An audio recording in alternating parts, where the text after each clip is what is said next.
The thing that is most underhyped, I'm 100% aligned with you, is Reddit. I don't think people understand the impact that this site is having on buyers today.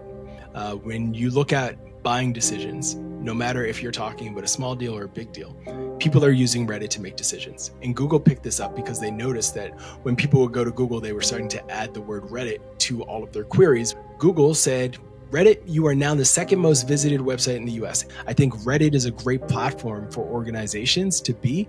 You have to play the game right. I just sat down with Ross Simmons to talk all about marketing, SaaS, social media, and how you as a brand can stand out online.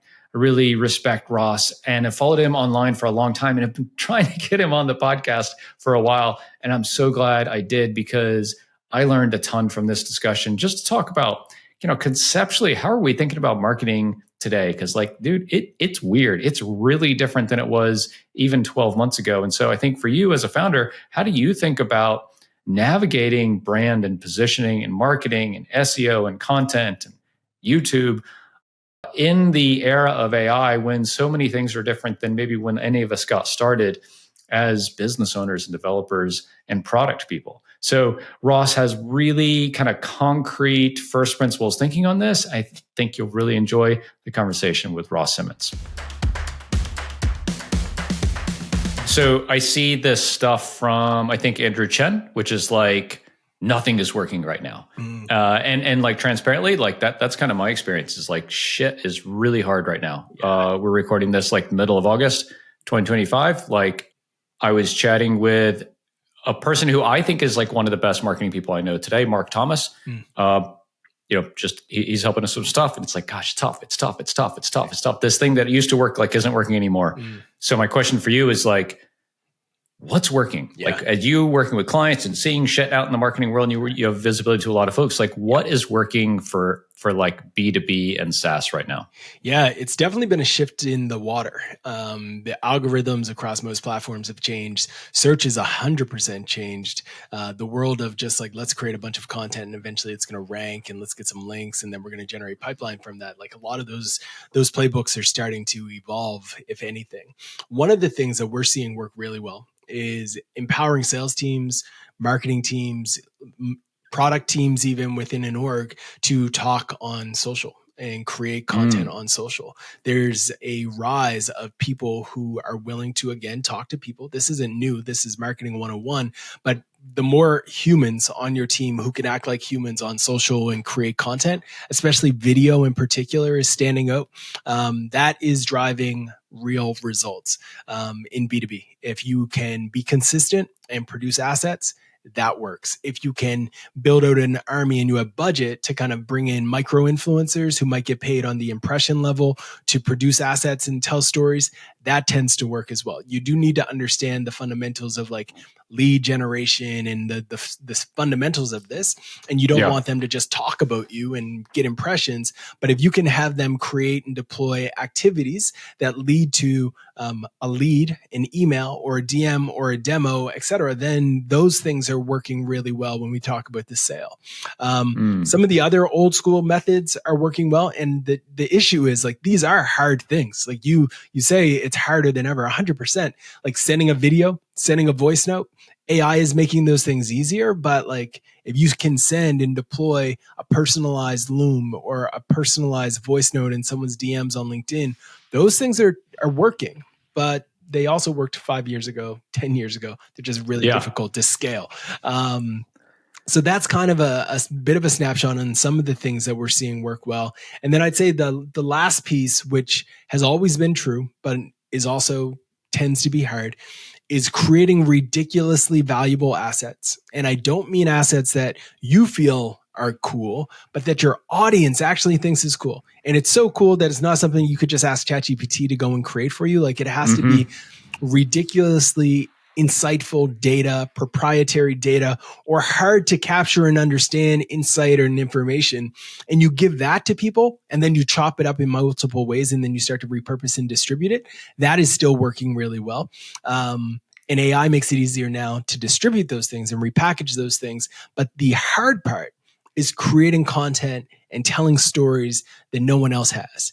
And you can't play that game. Like the game of, oh, there's a piece that's the 10 top tools that we should do. Let's do 11, let's do 12. And then it's a race to see who can get to 193 first.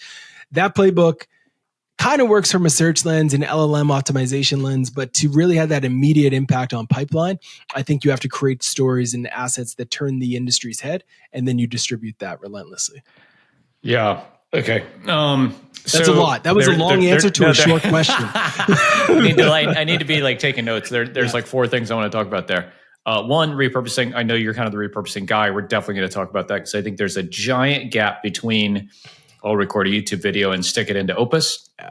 Yeah. And garbage. Yeah. Largely, and like really good shit. Yeah. So I want to talk about that. I want to talk about, teams and like founder-led kind of stuff. But I want to ask a perspective question first. So I'm super old. I'm 45. Cool. You're not that old. I feel old sometimes. My son, I have a 13-year-old, and he's like this tall. No, he's like it's like, but I can still beat him at a pull-up contest. So so we're good. I have been around long enough to have perspective, and I feel really fortunate. Like I have perspective of knowing in the moment kind of where we are in a cycle. Right. I feel like right. like that. I think these 25-year-olds who like just grew up with ChatGPT have kind of no idea. Yeah. The question is, do you think, and you're somewhere in between, I think, in terms of like age. I am. Do you think that this is the same shit and the same cycle that we always see? Yeah. And it's just a different flavor of it? Or is it actually harder this time because of things like AI? And I mean, to me, entire marketing approaches have been decimated, right? Content marketing and SEO, like worthless. Yeah, not worthless, just different at least maybe. I don't know. So that's the question is like, is it really different or is it the same shit and just a different flavor? I think this is a similar cycle, but the cycle is going to last for a very long time. I think the time horizon of the cycle is very different, and the overall impact is also different. I think the most similar cycle would have been mobile in that shift. But even then, like I think mobile is the best example. The mobile and the rise of mobile apps, et cetera, the app frenzy that we all went through, that world was a long cycle, and it was a fundamental shift in the way that all of us operated and business was done. And I think that's happening again. I think that's the type of massive impact that this will have. In terms of it changing things, I think mobile had a similar impact on a lot of industries. You're old enough to remember when you got newspapers delivered to your door. Mobile changed that. Mobile absolutely ruined that. Magazines. How many of us had magazine subscriptions growing up where we would get certain magazines delivered, and that was our only taste of that niche every month was that deliverable? Phones destroyed that because with mobile, I could now subscribe directly to a certain publication. I had the news everywhere I went. I didn't need to bring a newspaper on the bus because I had my phone.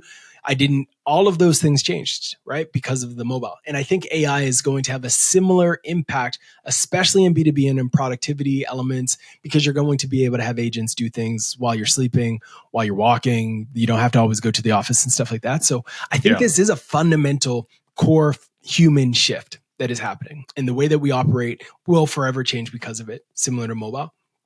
But I also think that the cycle, as it relates to the hype cycle and the technology and the influence on marketing and comms and the way that we do it, is absolutely real. I think tech changes first. So that's one other thing I think people should note. Our world as tech founders, leaders, marketers, et cetera, moves first. And we've moved. The change is happening. Everyone's freaking out.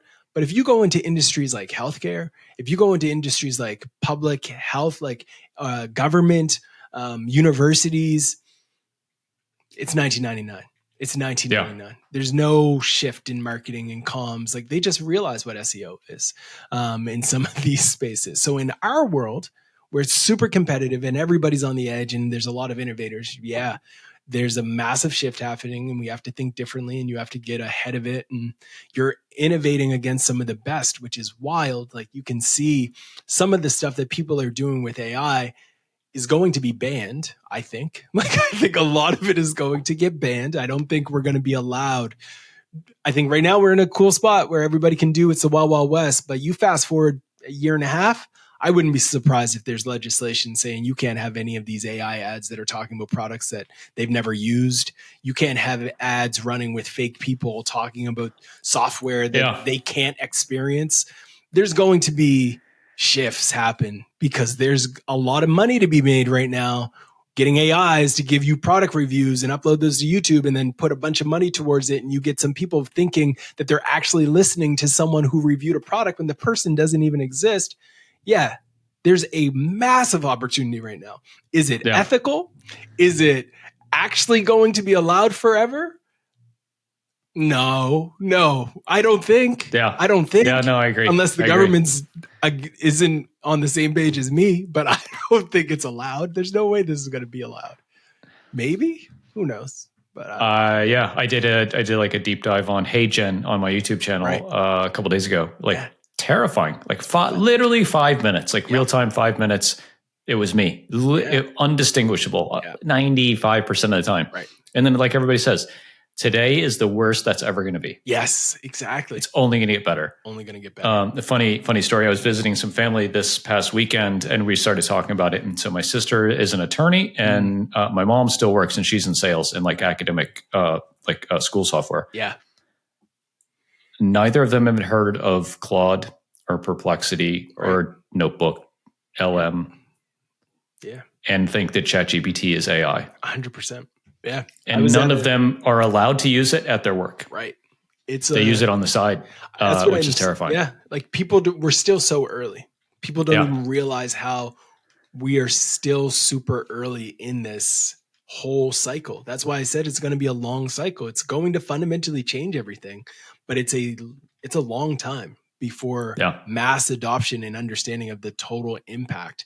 We're years out. We are years out from the mass adoption. I was at an event a few months ago with grocers. So like people who run grocery orgs all across the US. And these are top CMOs, CXX, like retailers. Some of the best food and beverage companies in the world are there. And I was asking and listing LLMs and tools and asking people to raise their hand. And I was shocked by how few people knew these businesses and knew these companies. And I was like, we're early. We're really early. And to your listeners, like if you hear that, that should be inspiring to know like the opportunity is wild right now. You have so much opportunity right now to build something, get it in front of the right people, sell it, generate revenue, be profitable, ridiculously profitable with the rise of AI, because now you can be more efficient than the giant who is still thinking, oh, I need headcount. You shouldn't need as much headcount as you would have 4 years ago. Absolutely not. It's an amazing time to be a builder. And I think I hope that people are recognizing that and they're taking this time seriously, because if you do fast forward, let's say to when you're 60, the world's going to be absolutely completely different. And my goal right now is to be like, all right, I've got 5 to 10 years where I have to sprint and secure the bag to make sure that I'm good and my kids are good, because I don't know what their future is even going to look like when they go to school. What jobs are going to be available? What jobs are going to be evaporated? The capital and value that certain industries are going to have is going to be completely destroyed. I love the worlds of lawyers, et cetera, but they're in threat. They have a serious threat with the rise of AI. Sure, legislation and stuff will keep them safe, but the amount of billings that they will have to do from a corporate lens are going to go down, because corporations can buy an AI lawyer who can review their contracts and be trained on decades of reports. So it's going to be a fascinating time. Yeah. I say often on this show, I get pretty dark, pessimistic pretty quick with this stuff. I would say, and this is you say 5 years. I think what you mean is your skills and the context of your work now kind of will last 5 years. I think that's probably fair. Kind of. I'm kind of saying I'm giving myself a personal deadline of 5 to 10 years where I need to be able to capture as much value as I can so I can have confidence that the rest of my life can be okay, and then my kids are okay, and I can take care of everybody. That kind of thing. Yeah, I 100% agree with that. I'm in the same boat. Yeah. I think there's also another milestone that to me is about 12 months away, right? Where the shit we do now and the opportunity we have now is going to close. Fair. So they'll be like, we are in like reality 2 right now. Maybe like reality 1 was pre-AI. We're on reality 2 right now. It has a really short time. And then that reality 3 will be like, if you get over reality 2, if you pass through reality 2, it's like a video game, and you are on the AI adoption curve and you're helping, basically the only jobs you're going to be, are you helping people adopt AI? Right. And use your skills and tools with AI to do things for businesses. You can then get to level 3 in the video game of life. And then you have that 5 to 10, whatever the rest of that 5 to 10 years. I agree. That's the way I'm looking at it. And like, I'll just share, like I haven't shared this publicly. It's fundamentally changed like how I run my business and how involved I am in like current things that were like reality 1 stuff. Right. Because I think it's irresponsible to you and to your business and to your family and the people that rely on you to say like, hey, the shit that worked in 2020, I'm just going to like bulldoze forward and run to the wall 100 more times. Yep. Like it just is not this. Anyways. Okay. So no, you can be more, you can, if you are doing the same exact, unless you have made it and you've already had your exit, you're chilling on a bunch of cash and life is good and everything is exactly where you want to be and you don't want to grow any further. There has to be productivity gains that you've had over the last 12 months. If you have not seen a substantial increase in your own productivity and efficiencies, I don't know what you're doing. You're toast. You are absolutely toast. You are, as the kids would say, you're cooked. Yeah, you're cooked. Turn off, like go figure it out this weekend. Like now is the time to fix that problem because productivity gains that I have seen have been night and day. I think I can do double what I've done in the past. Like it's absolutely insane. Yeah. Cool. Okay. So we have soapboxed. Thank you. We're aligned there. That was fun. We are. Okay. So I want to get back to like the 4 things I wanted to talk about from your kind of opening bit. And that is like founder brand. I'll call it founder brand, but it extends to people on the team. Yeah. Adam Robinson has been on this podcast. I think he has one of the bigger ones, especially on LinkedIn. If I'm me, which is like representative of a lot of our audience, we have like some presence on Twitter or LinkedIn. Yeah. But I would say arguable whether that's driving any real business value. It's August of 2025. Yeah. Is LinkedIn or Twitter still the place to do this, or do you go somewhere else? Good question. If you are targeting a technical audience, if you are trying to raise a round, if you are trying to break into the YCs in that world, Twitter, X, still a place where you need to be. It's a great place for attracting technical talent. There's still a lot of engineers there. There's a great world to be involved with on X in that regard. If you are targeting folks who are on the inside of large companies, if you're targeting B2B brands who have marketing directors, growth directors, social media managers, etc., LinkedIn is the play. A lot of people in that world left X over the last 10 years, not just recently with Elon, but like over the last 10, they've started to move in more of their energy to LinkedIn. And that is where you should be. I think LinkedIn has officially put the crown on and has said, we are the place to be for B2B. And if you're able to tap into it, you can drive results, but you have to play a bit of the algorithm game. And this is what you used to have to do on X, but now you have to do it on LinkedIn, which is you have to understand what LinkedIn's incentives are. And their incentives are to have more people stay on site. And if they have people stay on site, links aren't going to work because they're sending traffic off. So stop sharing links on LinkedIn. It doesn't work like it used to. What does work on LinkedIn is actual native content for the platform. Carousels work well. Video content, especially long form, works well. The newsletter functionality built directly into LinkedIn works well. If you have capital and you can invest in a professional sales navigator account and do outreach yourself or use an automation tool that can do the outreach for you and send the DMs, whether you're connecting that through Clay or whatever, like all of those things, Trigify, like these types of tools to help that gold. It's not marketing. It's like Well, kind of marketing. That's a whole different debate. But like those things work. That's LinkedIn works. And that's where I see both a lot of prospects, leads, customers coming through for a lot of our clients in our portfolio. And then the other channels are experiments. The other channels are experiments. If you decide that you want to be on Threads or Blue Sky or Mastodon, then by all means, power to you. It all comes down to your own capacity to do it.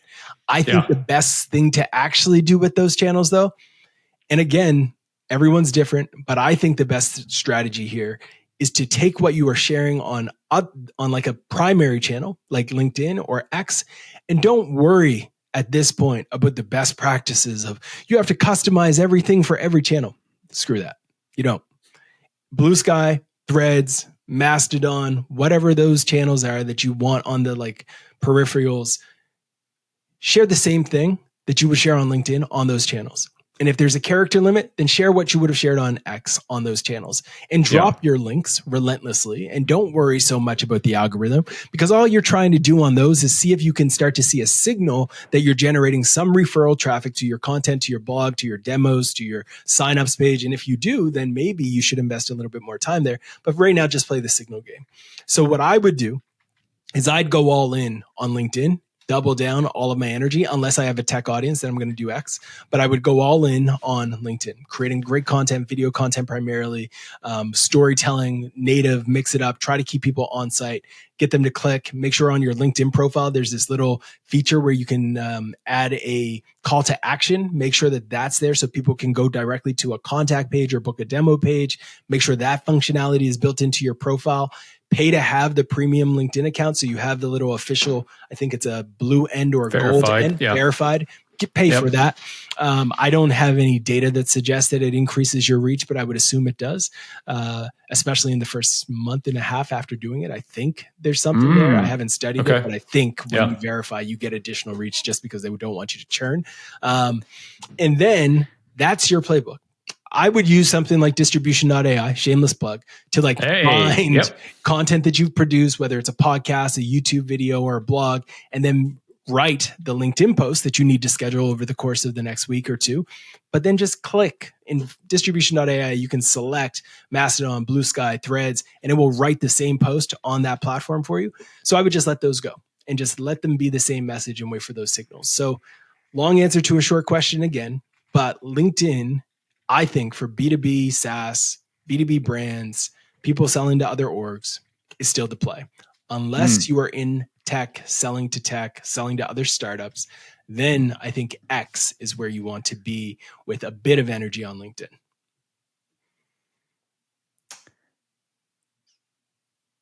So I'm going to agree and, or maybe,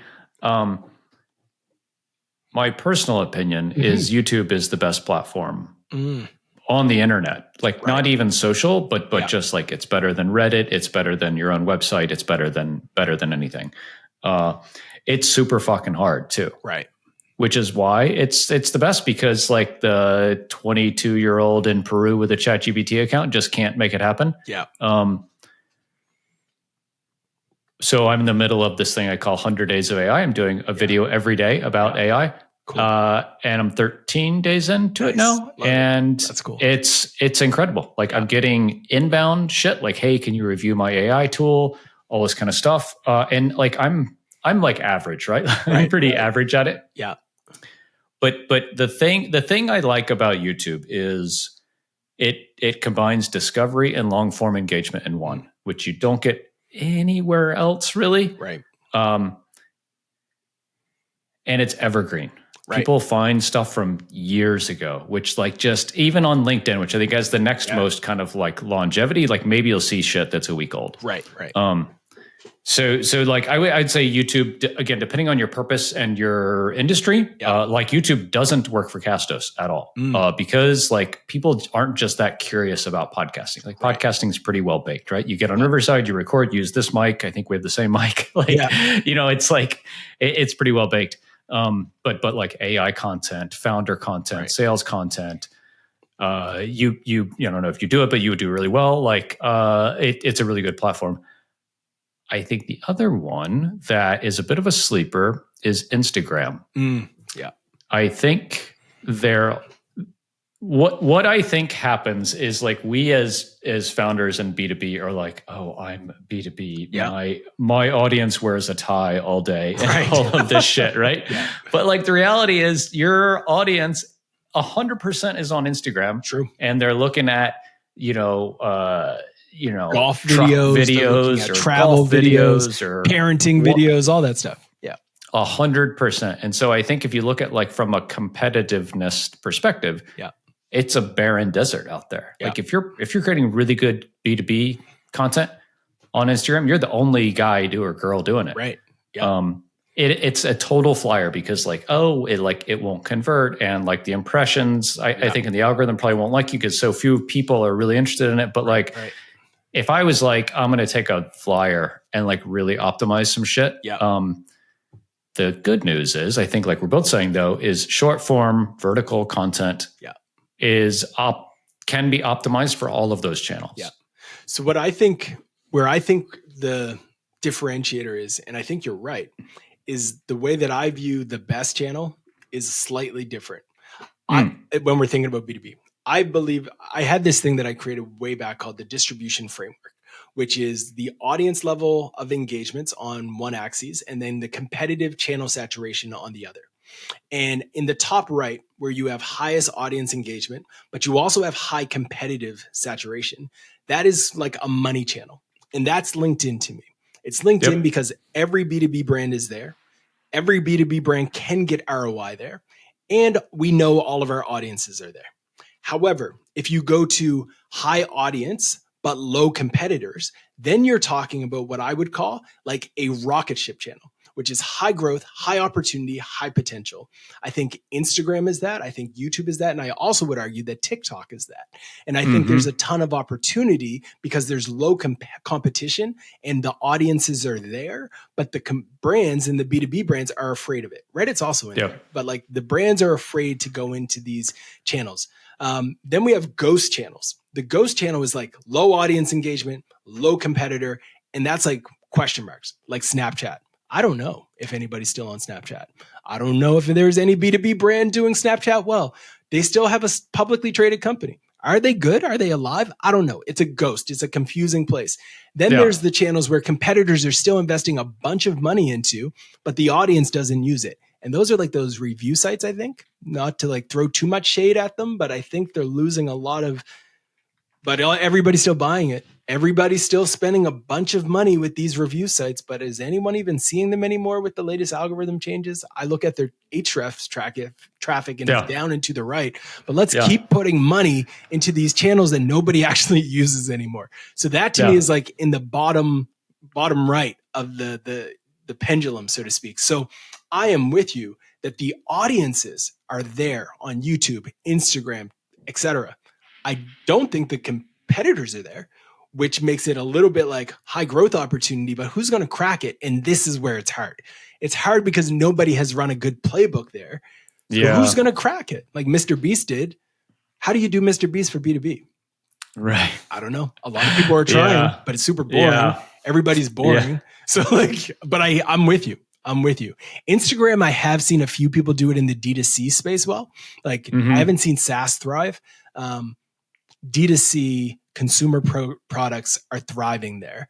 B2B though, I have yet to see it. There was one. ClickUp's kind of doing it, but they're doing like a humorous Instagram account where it's like ClickUp comedy and they're like making things super interesting. funny. I don't know if that translates into any sales, but there's a few giving the closest I think I've probably seen is like Russell Brunson does quite a bit, right? On Instagram? Yeah.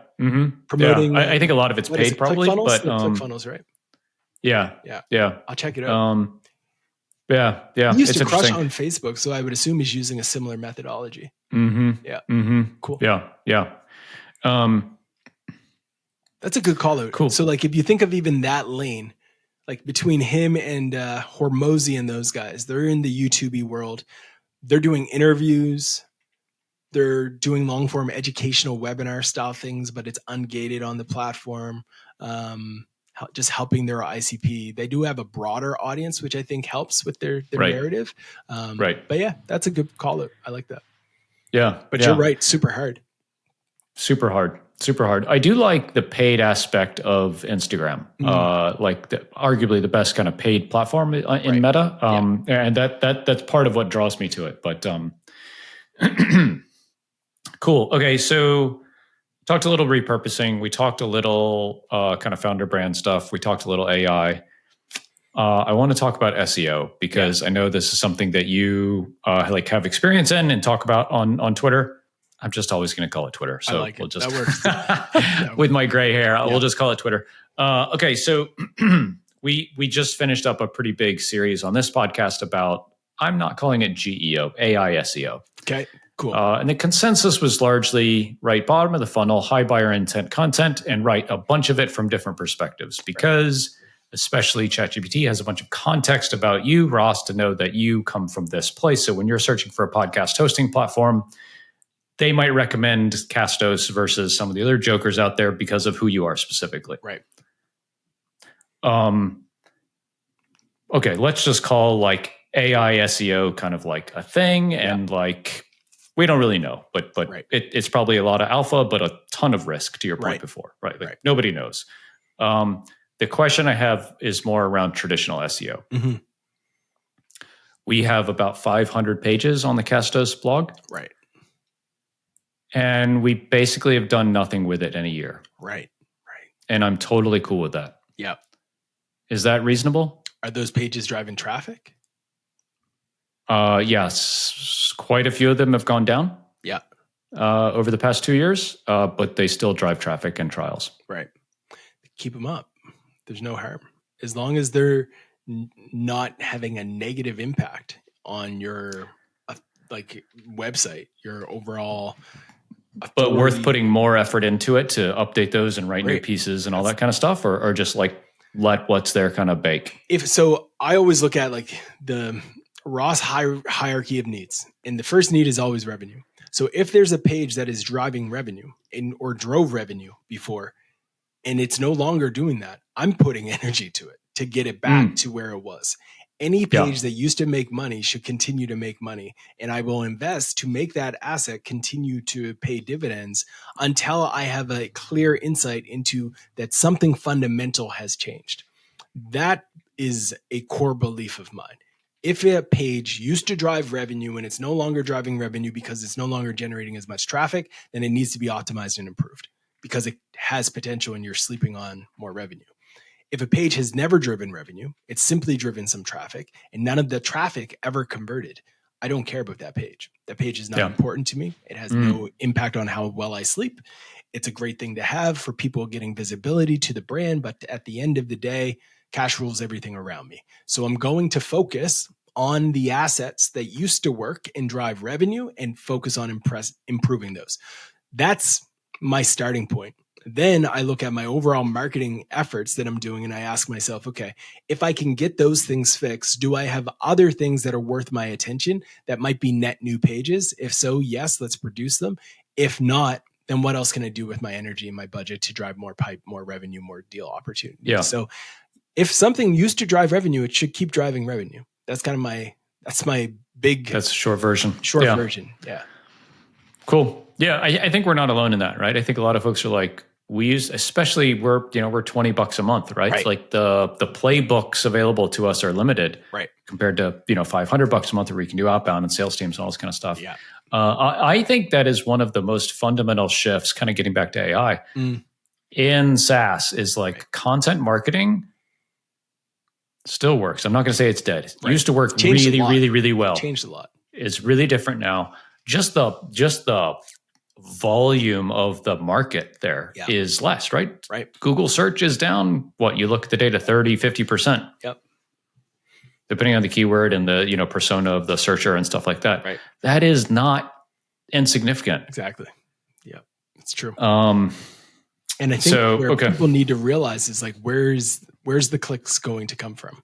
And this is where it becomes more important to have a presence on other platforms, because I think this is a great thing for the content marketing industry in general. I think it's good that Google and the rise of SEO is not the only thing that marketers should be talking about, because Yeah. I've been preaching this for a long time.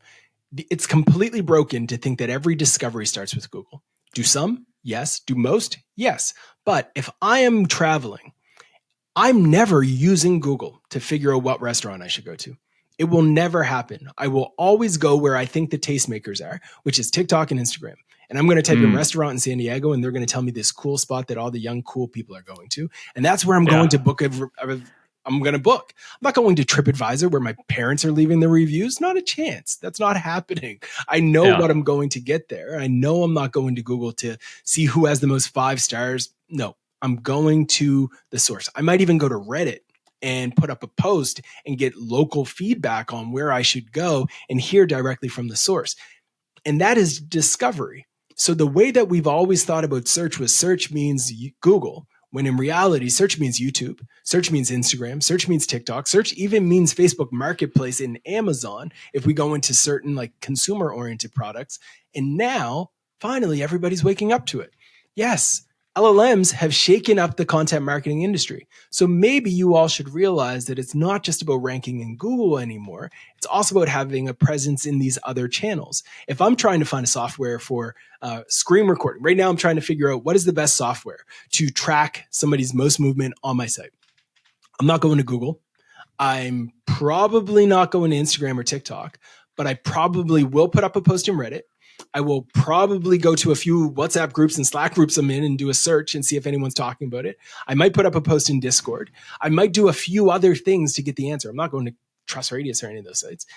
No shade against the review sites. I think they've had a role in B2B SaaS and stuff, but that's not where I'm going anymore. So I might even search on X. I might actually go to the search bar on X to see what people are talking about there. The discovery mechanism and the way we discover things is just different. So for brands, I think we need to think of how can we show up in more channels and be more strategic in having positive and ideal sentiment across these platforms, especially like things like Reddit. Yeah, we're super bullish on Reddit. We have our own subreddit. We are all back to like, not just me, but people on the team posting, commenting, engaging there. It's the thing I'm most excited about from a Castos perspective. I love that. I think that's cool. I think it drives so much. Cool. I want to go back to AI because it is my is my love language these days. Yep. I want to hear the thing that you think is most overhyped, the thing you think is most underhyped, and then we'll talk about some other stuff. Cool. I think the thing that is most underhyped, I'm 100% aligned with you, is Reddit. I don't think people understand the impact that this site is having on buyers today. When you look at buying decisions, no matter if you're talking about a small deal or a big deal, people are using Reddit to make decisions. And Google picked this up because they noticed that when people would go to Google, they were starting to add the word Reddit to all of their queries when they were looking for software, when they were looking for t-shirts, running shoes, lamps, etc. They were adding the word Reddit because they wanted to hear from other people. So as a result, Google said, Reddit, you are now the second most visited website in the US. And yes, Google and Reddit also had a nice, interesting partnership that happened to roll out right before the IPO. And all of those things happened. And I'm not going to assume that they're not being well paid off of that, but something's going on. But Reddit's generating a ton of traffic for a lot of bottom of funnel queries and keywords. So I think, and at Foundation, we've been doing a lot of work on Reddit and working closely with Reddit as well to kind of help organizations start to build up their presence on this channel. And I think it makes sense. I think Reddit is a great platform for organizations to be. You have to play the game right. I wrote a book on Reddit back in like 2017. I've been banned from Reddit about 8 times. I've been on the front page over 25 times. Like I love Reddit as a user. I have a love-hate relationship with it. It is a fickle mistress, though, isn't it? Place, but I love it. I love Reddit, and I think that we should try to keep it pure as it is. But that's my one that I think is underhyped. The thing that I think is overhyped would be probably Quora. I have noticed recently more and more people seeing that Quora is showing up in the LLMs as a source. I loved Quora back in the day. Quora was the first site that I used to get picked up by Forbes. Quora was like my jam. I loved it in the early days. I hate to say it, but Quora is trash. It's a very horrific site to try to build a brand on. It used to be great. It used to be absolute gold, but now it's flooded with spam. It's flooded with AI generated content. It's flooded with like, you remember those like magazines that you weren't allowed to look at when you were in the cash checkout, and it was like all kinds of clickbaity stuff. That's what Quora is. It's like a mess, an absolute mess, but the LLMs are using it.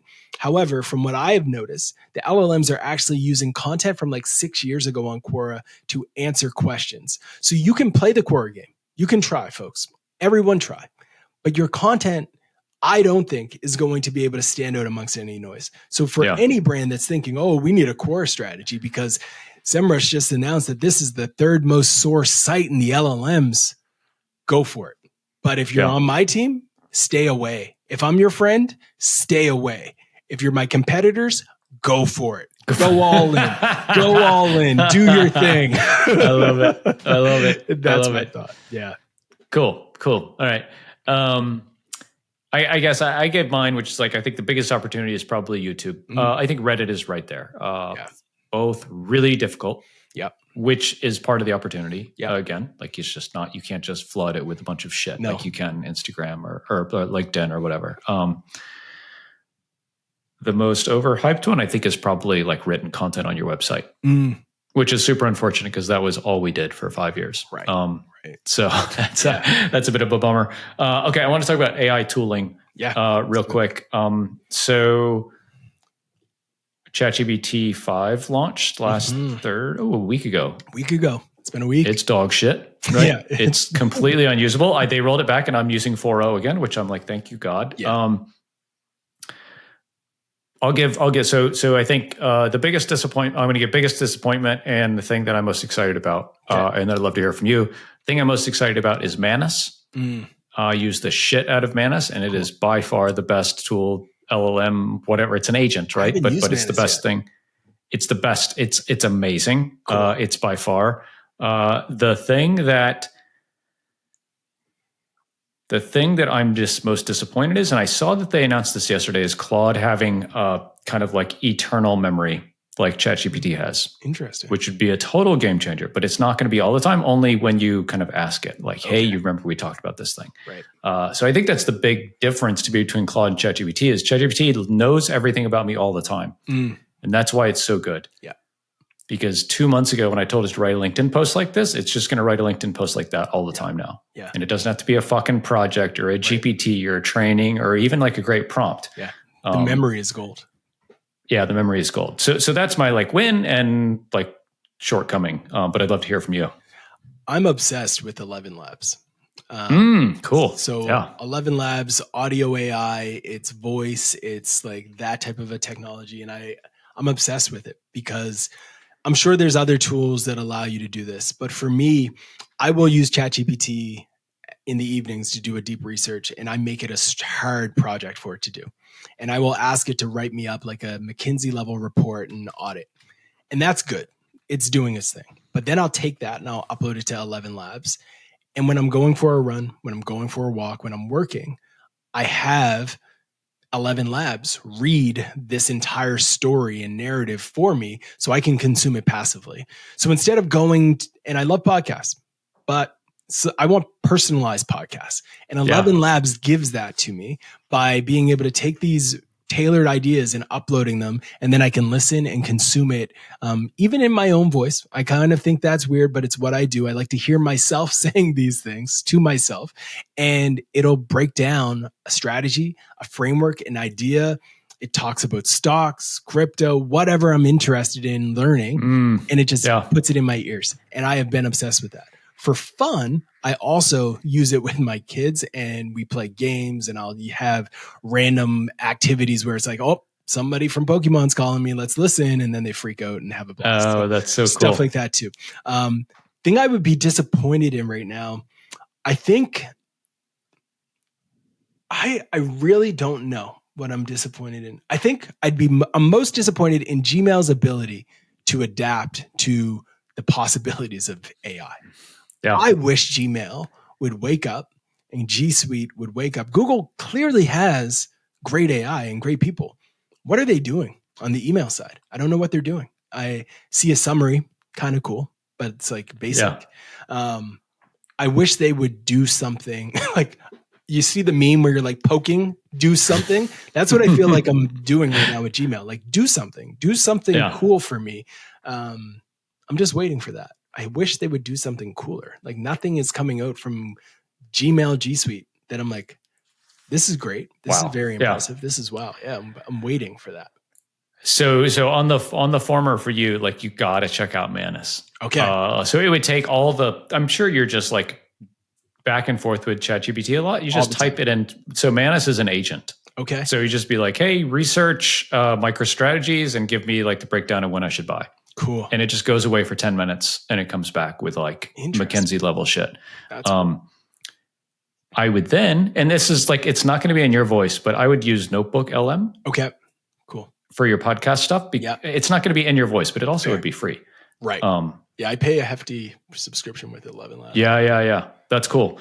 And on the Gemini side, the last person, we had Paul Zhu on, and he kind of said similar thing to you about Gemini and just Google in general, is like, they're so disappointing, but I think they might win in the end. I agree. I think they might win. I think this is what I said to Paul, is like, I think everybody's going to have their vertical, right? Like Anthropic, clearly with developers. ChatGPT is definitely the consumer professional experience. Yep. Meta is going to be commerce and social. Yeah. And I think Google will win at work. Yeah, I think so. I think Google's going to also win in discovery. Like, as much as everyone is like, ChatGPT is killing SEO, Perplexity, Claude, all these things are killing SEO. Not a chance. You saw where Perplexity wants to buy Chrome? I seen that. Yeah. Like, the fuck? Like, it's crazy. Who do they think they are? Who do they think they are? It's absolutely impossible. You may be brave. Like, try that first. Google has a real strong hold on the internet with Chrome and with browsing in general. Like, people still Google it and they will Google it forever. And when Google adopted AI mode, it hurt all of the businesses. It hurt SEOs. The writing was on the wall. I tried to tell people during like a long time ago, folks, Google's trying to be a destination. Well, this is its hat. This is the gift from AI to make Google the destination it always wanted to be. Google got paid for us to pay for clicks to our websites.